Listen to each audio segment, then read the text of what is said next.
আসসালামু আলাইকুম রহমতুল্লাহ। সবাইকে রমজানের অগ্রিম শুভেচ্ছা। আমরা রমজান উপলক্ষে আজকে আমাদের খামারে কিছু অগ্রিম কাজ করে রাখছি আগামীকালকের জন্য, যাতে রোজা রেখে বেশি কাজ করতে না হয়। তাই আমরা আজকে দুদিনের ঘাস কেটে রেখে দিয়েছি। এরপর আমরা খামারে গরুগুলাকে ভালো মতো বসিয়ে গোসল করে নিয়েছি, যাতে করে শরীরে চিপা চাপায় যে ময়লা আছে সেগুলা পরিষ্কার হয়ে যায়। এরপর আমরা মেঝেতে ভালো করে ব্রাশ দিয়ে নিজের সব ময়লা পরিষ্কার করে দিয়ে দিলাম। এরপর আমরা গরুগুলাকে ভালো করে ধুয়ে দানাদার খাবার দিয়ে দিলাম। দানাদার খাবার দেওয়ার পরে আমরা দহন করে নিলাম। আজকে আরেকটা কথা শেয়ার করতে চাই, যদিও কথাগুলো তিতা হয় কিন্তু সত্য।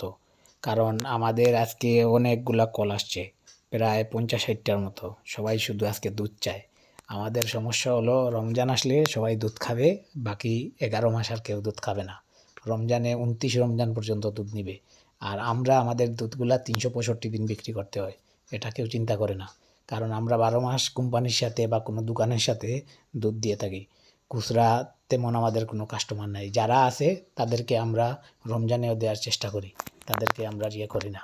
কিন্তু অনেকে আছে দেখা যায় নতুন, এখন রমজানের জন্য শুধু আজকে কল দিতেছে। কল দেওয়ার পরে আমরাও ওনাদেরকে কোনো রেসপন্স করতে পারতেছি না। কারণ হলো, আমরা দুধ তো হঠাৎ করে দুধ বাড়িয়ে নিতে পারবো না। তাই আমাদের কাছ থেকে যারা 12 মাস নিয়ে তাদেরকে আমরা দুধ দিতে পারছি আলহামদুলিল্লাহ। যারা শুধু রমজানে খান তাদের কাছে আমার একটা কথা হলো, আপনারা 12 মাস খাওয়ার চেষ্টা করেন, আপনারা 12 মাস দুধ পাবেন ইনশাল্লাহ। সবাই ভালো থাকবেন। আসসালামু আলাইকুম রহমতুল্লাহ।